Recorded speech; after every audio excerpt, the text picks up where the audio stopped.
23rd 2300 Club Tour of Mull Rally was this year sponsored by Philips Electronics, and the first port of call for competitors, spectators and officials is the Mull ferry terminal at Oban. Once on board, all thoughts of normal everyday living seem to disappear. This pilgrimage brings together participants from throughout Britain. The Mull spirit, whiskey in Taft's case, seems to affect everyone concerned, which is due mainly to the continuing efforts of the 2300 Club, their officials and marshals, and not forgetting the goodwill and cooperation of the islanders and authorising agencies. On the island, the rally's main base is Tobermory, but this year Ceylon will host the start venue. Before the rally begins, stringent regulations must be adhered to. Cars must take a noise check to ensure noise levels are kept reasonable. And the competitors always seem to keep a good sense of humour. Imagine putting a just married sticker on the back of this rally car. What's the driver hoping to achieve? A finish will be well in order. Right, that's all you want to do, is it? Especially since it's on my honeymoon, yes. Is it now? When did you get married? A fortnight ago. And what does your wife think of all this? Well, I met her on Mull, so it's like her idea, really. This year has attracted many unusual vehicles, including this Darien. Oh. Yeah, it's a T90. T90. So what kind of engine have you got in the back? We've got an Astra 16-valve engine. Yeah. We've got about 216 at the wheels. I see, so it should be a fair pokey machine for over here. Yeah, well, it's a very light car. It weighs about 750 kilograms, so the power-to-weight ratio is fairly high. Unfortunately, the efforts for this car are short-lived, with an early retirement imminent. Safety plays a major factor on an event of this calibre, and efficient scrutineering of car and safety devices have assisted in preventing any serious injury since the event's concept in 1969.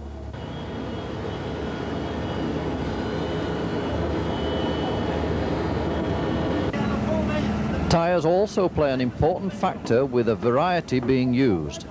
This is a soft compound tyre.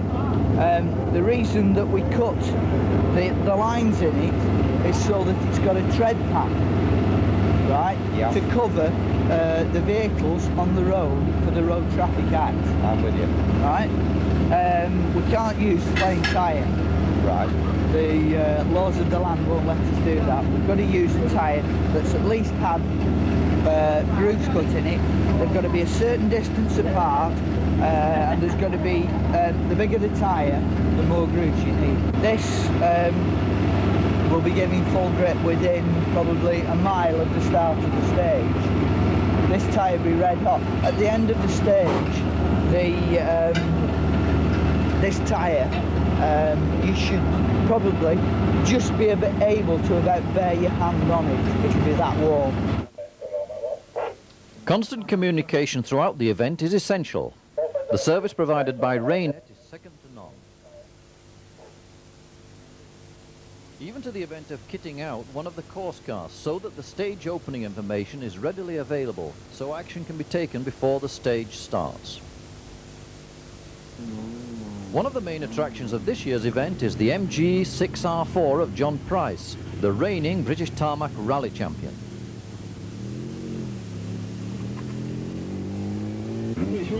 Seated at number 1 is last year's winner Andy Knight in the 2-litre Vauxhall Nova. Andy has replaced his 1600 engine in an effort to keep the likes of John Price at bay.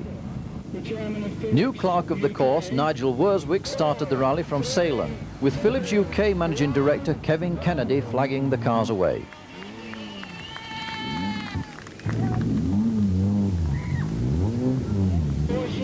It's some 20 years since John Price in the 6R4 took part on Mull, and he is very apprehensive about his chances this year. 4 times winner Neil McKinnon leaves the start at 3. Tony Wagstaff in the Ferrari is hoping that the sheer power and handling can keep him up with the leaders.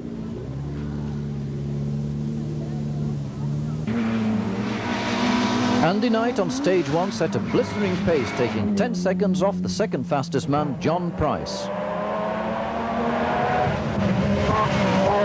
Price in the Metro was pleased to take time off McKinnon on the first 2 stages. Although setting quick times, Neil McKinnon didn't seem totally at home with his new Sierra. Patterson, on the other hand, took 7 seconds off McKinnon. On stage 3, Mark Wagstaff was flagged down by the driver and co-driver of car 25. Their Opel Manta crashed at a horrendous speed, blocking the road for competitors. It's a tribute to the strength of today's rally cars that no one was seriously hurt. Previous winners George Hill and Keith Wood were back in a Ford Escort after competing in the Nova last year. But George was over 3 minutes adrift of rally leader Andy Knight, who set a blistering pace over the first 4 stages, beating the bogey time on 1 by 18 seconds, which was 28 seconds faster than his best time of last year.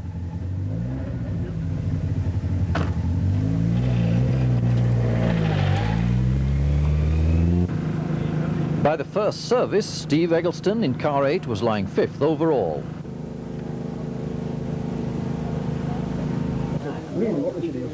As the results team compiled the positions, John Price looked on in disbelief as the printout showed the electrifying times of Knight's Nova. We asked Andy about the early stages. It's gone very well. We haven't really had any problems, apart from we clipped a stone in Glenarris, and we're quite lucky not to puncture a tyre. Apart from that, we've had no problems at all. Have you lost any time with clipping the stone? Not really. I thought we might have got a puncture and we just took it easy for a few bends, but then when we hadn't, we just pressed on. How are the others doing, do you know? Well, I think at the moment we're leading by something over a minute, so I'm very pleased with that. Now, when I spoke to you earlier, you did mention that you couldn't feel or see any difference with your new 2-litre engine. Have you found that's different on the stages? Well, it's definitely different on the stages. There's a lot of bends that are flat in the 1600 that are not flat in the 2-litre. And we've just got to be a bit careful because the notes are not quite right for the car at the moment, but it's fine, really good. But times weren't so rosy for Tony Wagstaff in the Ferrari. We asked him how it was going. Not very well so far. We've rallied that car all over the world in the past, you know, and this is the first place we've found it's totally unsuitable for. Why is it unsuitable? It's too big, it's too low, it's too fast, it's too everything really, and it's the bumps the main thing. It hasn't really got enough suspension travel and it's not landing nicely at all. It's pretty nasty. George Hill, driving a Nova last year, has won this event 4 times, but this year he's back in a Ford. Why the change of car back to the familiar Escort? Because I honestly think you've got to be a very dedicated person to drive a Nova that quickly. You know, people like Andy Knight are superb, and Dave Metcalf, but you must have a lot of practice in it, and we didn't have the opportunity. And I wasn't happy with the car last year. We used this same car 2 years ago, and we had a bit of unfortunate luck with the reliability. But because that's been put right, I was offered the car, and I thought, well, I will take the opportunity and come and have some fun. How are you lying at the moment, George? I think we're about 10th. Our official camera car was that of Mark Wagstaff. Mark had problems on stage 1 when he hit a deer. Had it slowed him up any? No, not really, no. We lost more time on gripping because car 25 had a slightly big off and blocked the stage. So we had to stop and move the car with our tow rope. But we bent the eyes trying to move the Manta because it was a bit heavy. At Craig Muir, Wagstaff was lying 6th overall. Andy Knight set off on the second part of Friday's stages at an incredible speed. Clerk of the course, Nigel Worswick, was having nightmares that his set target times might not be fast enough, even though they were quicker than last year. It seemed John Price was already resigned to chasing second place as Knight took another 22 seconds off him on Lock Tour. McKinnon had fitted lower profile tyres in an effort to improve handling and chase John Price.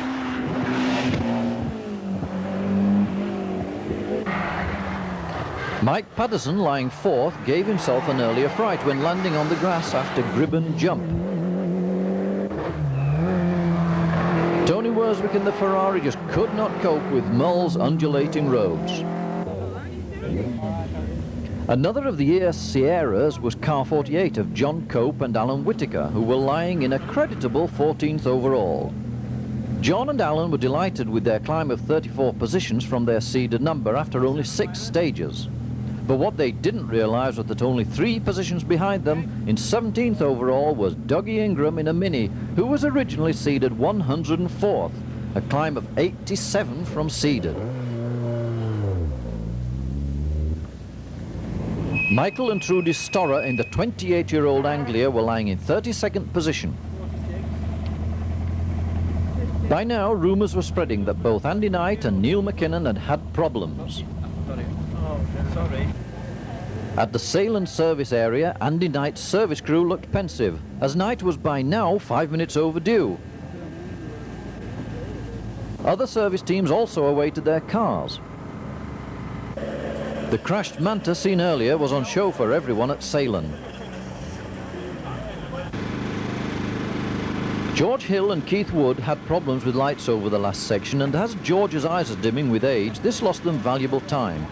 We asked Keith how they aligned. We were 12th down at Craig Newer, and I think there are 3 or 4 gone out, so we might be in the top 10 now. I believe the last stage has claimed probably 4 cars. 4, really. We've certainly seen a couple off, and McKinnon seems to be in a bit of trouble, so we might just be creeping into the top 10. I've heard Andy Knight's had problems as well. Do you know about it? Gone well off, yes, on a great, fairly nasty left-hander, and he went well off the road. He seemed to be all right, though. The car was all in one piece, I think. So we take it he's out the rally altogether? Out of the rally, definitely out of the rally, yeah. What's your problems, Mark? Anything? Nothing, no. Everything's going all right now. Just a bit of understeer, but I think it's just speed we're going. No more deers? No. Well, remains of what were there. How do you think you're lying overall? I've no idea. Do you think you're in the top 20? I hope we're in top 10. I hear we've got about 4 cars off of the leaders in the last stage. Do you know anything about it? I think Andy Knight's off in Missionary Locks, but I'm not sure. He looked like his car. Well off. And what about Neil McKinnon? I don't know where he was. He passed us, but I don't know if he'd been off. Anyway, he's passed me on road section, so I don't know where he went. So you're back to normal now? We're just going flat out now. Right, fingers crossed, keep going. Yeah, will do. Roy, your 4 millionth time on Mull, how's it going? Well, it's 23rd or 24th, actually. Yeah. Well, it started very badly. The intercom worked very well until we got to the start of the very first stage, and then it packed in. So we went 4 stages without any intercom at all. I was yelling my head off, going down Glen Harris, hoping he could hear me. Got to the end and he says I couldn't hear a damn thing. So anyway, it was at a new battery, and the new battery was duck. But we got another one in now, so we're doing a bit better. Knight arrived late at service, but unfortunately went out. John Price took the lead after Friday's night stages to head the field over Saturday's daylight sections.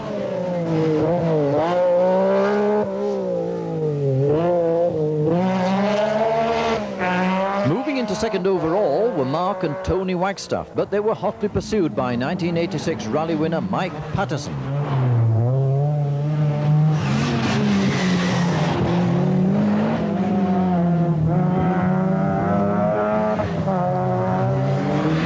As impressive as ever, Mull veteran Derek Carless was lying 4th.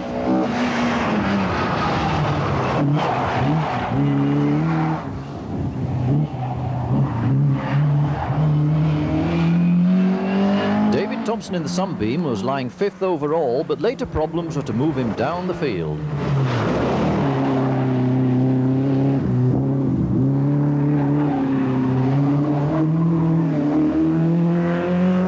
Lying 6th in car 20 were Pete Hallows and Richie Pearl from Wales.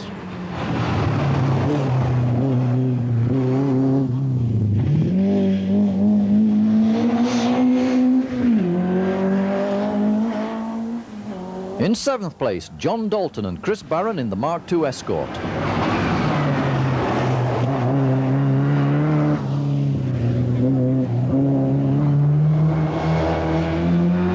Natives and always impressive, the O'Donnells, Eddie Jr. and Senior were driving to their limit and lying 8th overall.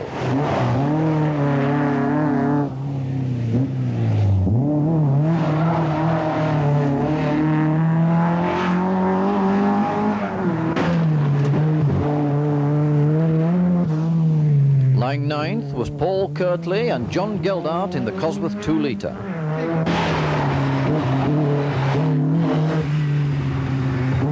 John Cope, also in a Sierra, had improved his position even further and was now lying 10th.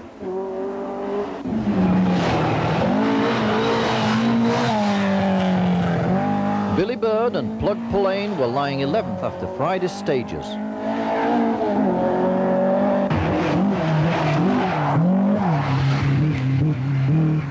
Mull legend George Hill started Saturday in 12th position, but moved up to 10th after this stage. Up to now, the driver of the rally went to Dougie Ingram in the Mini, lying 15th overall.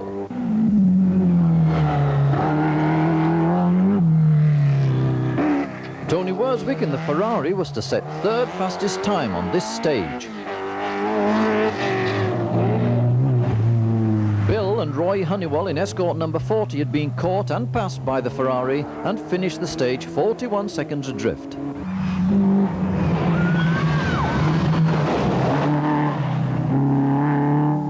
Meanwhile, Alistair Ingram in the Sunbeam Lotus was struggling to hold on to his 18th position. Mark Houston's blue escort number 91 looked immaculate, but it wasn't to stay that way. With the afternoon sections run at 30-second intervals, many competitors caught slower rivals. Robin Hamilton, car 17, is about to catch Jeff Wright's Nova 1600.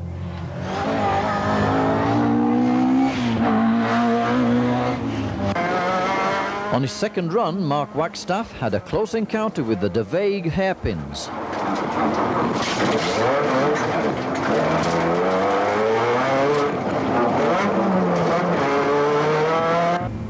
The elderly angler of Michael Storer pushes on to make 22nd position at the end of this stage.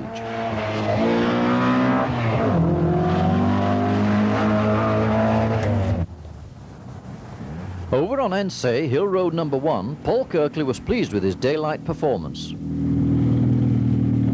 How you doing? Well, I think we did in under 7 minutes on Tobermory. Right. A bit slower over that one because the hairpins are really tight for this car. I've got to watch the rear tyres. Okay. But otherwise, I think it's going well. And how did it go last night for you? We had a lot of problems at first. We had misfire, the engine braking wasn't correct, the gear lever snapped in too. But anyway, we're 9th started today. Hope we're going to go up 2 or 3 places. All the best. All right, thanks very much. Cheer now. George Hill in escort number 16 looked impressively quick. How's it going? Getting better by the stage. Right, and how did you fare last night? Not too badly. We finished up in 12th overall, which we had a few problems with the lights and a few little niggling problems, but great fun. How have the today's stages been, the daylight stages? Fantastic, a bit better than last night because we had trouble with the lights last night. Right. So I can see where I'm going. Great. Fine. All the best. Thank you.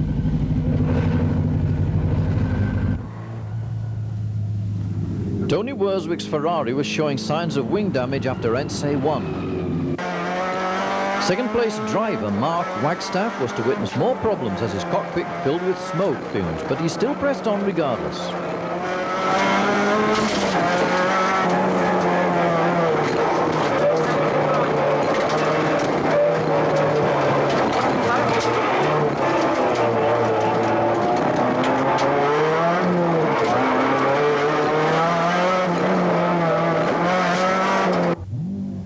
Remember that immaculate car number 91? Well, not for much longer.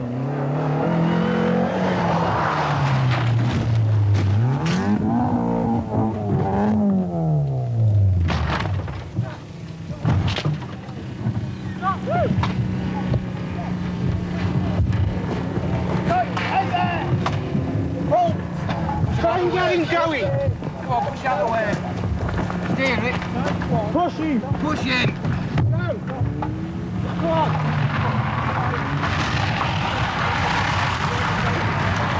Get him in the way, boy. Get him in the way, boy. In the way,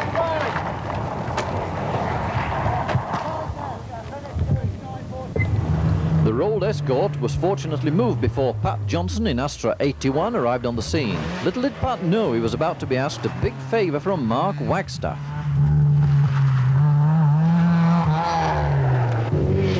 Peter Wilcock in Mini 112 was caught on this stage by Ian Barclay, car number 116. Barclay moved up 12 places to 55th during the afternoon.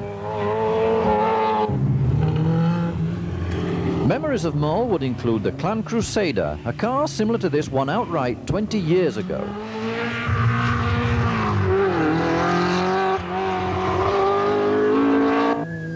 After the Ensay Hill Road 1, Ron Cowan, safety officer, clears the stage for the second run.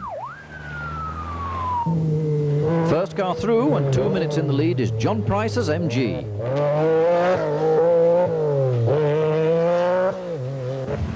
Second car through was third place driver Mike Patterson. Mike was only 1 second behind second place man Mark Wagstaff.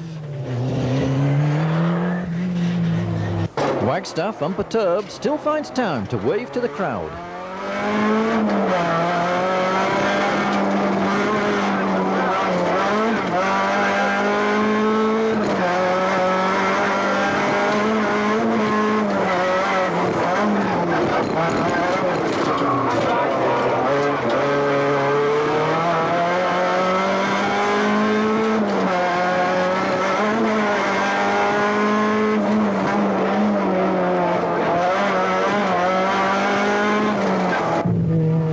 Wagstaff's earlier cockpit fumes were traced to the gearbox. Messages were left with their service crew to find another box. Derek Carless, aware of Mark Wagstaff's problems, piles on the pressure.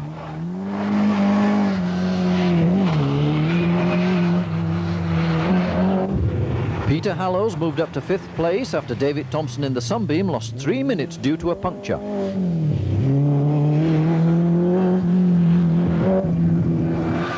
Starter motor problems worried John Dalton in car 24. As his co-driver was using crutches, any push starts would have to be done by John. The misfiring problems of Paul Kirtley's Sierra recurred on this, the last stage of the daylight section.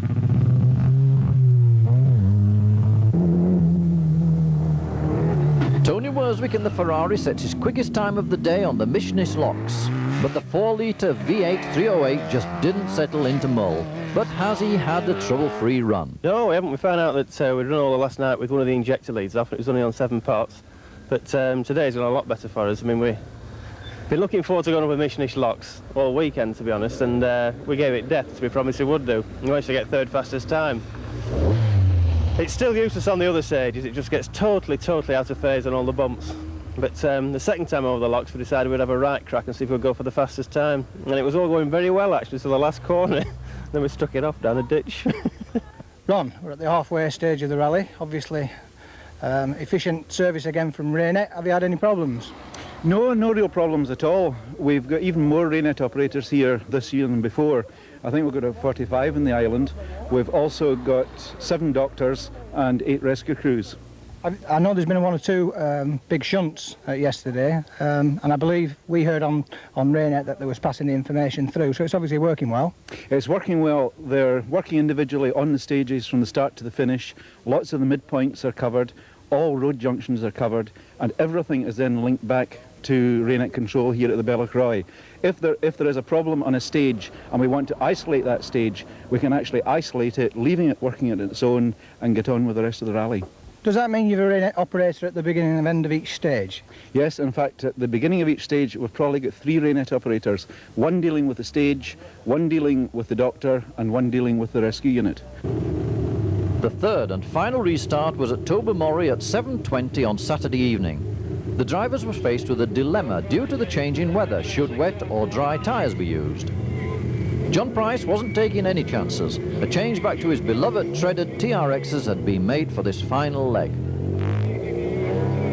Mark and Tony Wagstaff in their official camera car were still concerned about the faulty gearbox. A new box had yet to be found. Time and oil was running out of their present transmission. Third on the start line and fast asleep is Derek Carless. Derek is well aware of Mark's gearbox problems and he plays the waiting game in case Mark retires. Mark and Tony wait at the stage start, knowing fate could be the deciding factor. A blown gearbox would mean retirement. A mechanical breakdown for the MG would mean a win.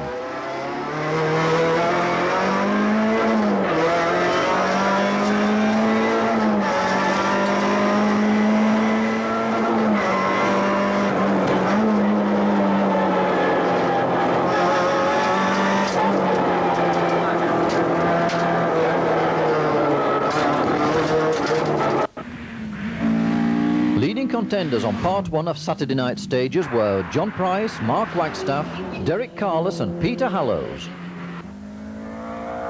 Rain had been threatening all night, which could be hazardous for the drivers and uncomfortable for the 2300 Club's hardy marshals. Sponsors Philips provided halogen torches to the stage marshals as a token of their appreciation. At service, Mark and Tony thought their rally was over with the gearbox stuck in 5th, only to find their service crew had found another box.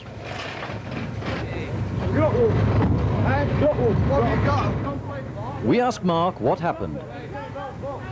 Strip crown wheel and pinion. Well, we did it this afternoon. We've like limped on, tried to go for it, and it's let go on Gribben. So now we're going to try and pinch somebody's gearbox out of the road car. So what have you lost on time? About a minute and a half. So where does that put you, do you know, roughly? We're still second. Oh yeah? We're still second, and we're still going for it. John Price in the MG was now 4 minutes in the lead. John, we noticed that when you started the event, you was actually on stage tyres. Was that the case? Yeah, absolutely. I'm known for using these famous TRX tyres. I've won tarmac rallies on them for several years now, and they work very well on the car. In fact, I'm back on them now. I just ran a slick tyre during the day. Do you feel the event is a lot more professional now than it was before? Yeah, I mean, it was good in those days, but I mean, everything's progressed, and it's one of the most supported rallies that I've been on. I mean, they get a fantastic entry, and they put a lot of work into it, the club, and I'm real impressed with it. Derek Carless was poised to take over second spot if Wagstaff failed to change the gearbox. Well, Derek, you've climbed into third spot now and only a minute behind Mr. Wagstaff. Do you think you have a chance of catching him? Depends whether he puts a new gearbox in it and keeps going. He's changing everything at the moment. Whether he can keep going is another matter. Have you heard about the demise of Patterson? What happened? Mike, I think, had some engine problems just as they came to start it up, ready to come down to the start tonight, and it was something they found late in the day and couldn't manage to repair it. Have you enjoyed the rally? Oh, it's fantastic. I mean, it's about my 14th event, 14th time on the island doing it, and it just gets no easier, just as impressive and just as hard and just as frightening. After the roll, car 91 seems to be held together with masking tape. Well, a horrendous moment this afternoon right in front of our cameras. What went wrong? Well, we just cooked it a wee bit. As we come round well, we call it 6 right, into the 2 left, we slid wide, car went up the bank, and we actually looked as though it was going to come back down onto the road okay. It was going down, and all of a sudden, passenger side, my side, donked into the ditch and tipped us right over. And I think we landed over once. Sporting Pat Johnson was now lying 26th overall. Pat, a real sporting gesture from you. Yeah. Mark Wagstaff having trouble with his gearbox. Yeah. I do believe you've donated one of yours. Yeah, that's right. Well, he's a Yorkshireman as well, and it's all to do with the spirit of Mull.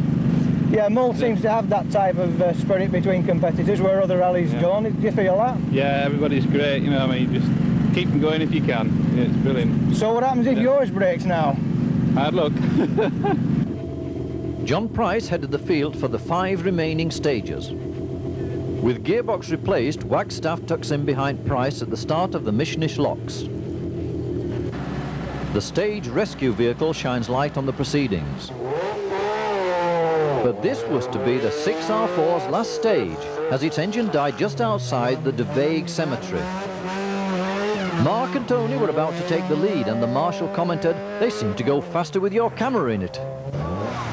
This left Derek Carless in second place, but he couldn't make up time on Wagstaff and dropped another minute over the remaining stages.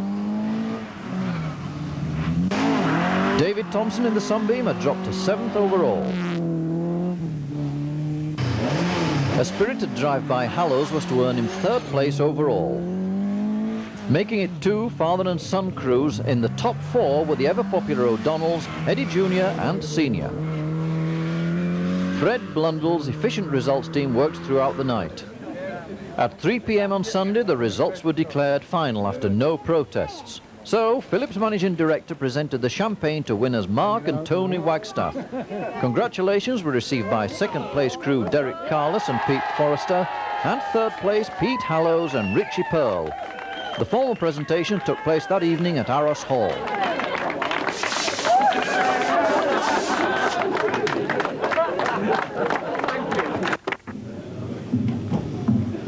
if I may, I promise you just a few words.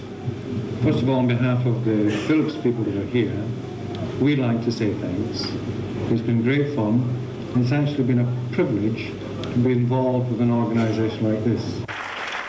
Pete and Richie, third overall, win the Brian Molyneux Trophy, 2300 Club Trophy, £100 and 2 twin cassette radios donated by Philips Electronics. Derek and Pete, second overall, win the 2300 Club Trophy, the Guinness Trophy, £150 and 2 portable CD players donated by Philips. And for this year's winners, the father and son duo Mark and Tony Wagstaff collect 2 Mullart trophies, £250 plus 2 car CD cassette players, also donated by the very supportive event sponsors Philips Electronics.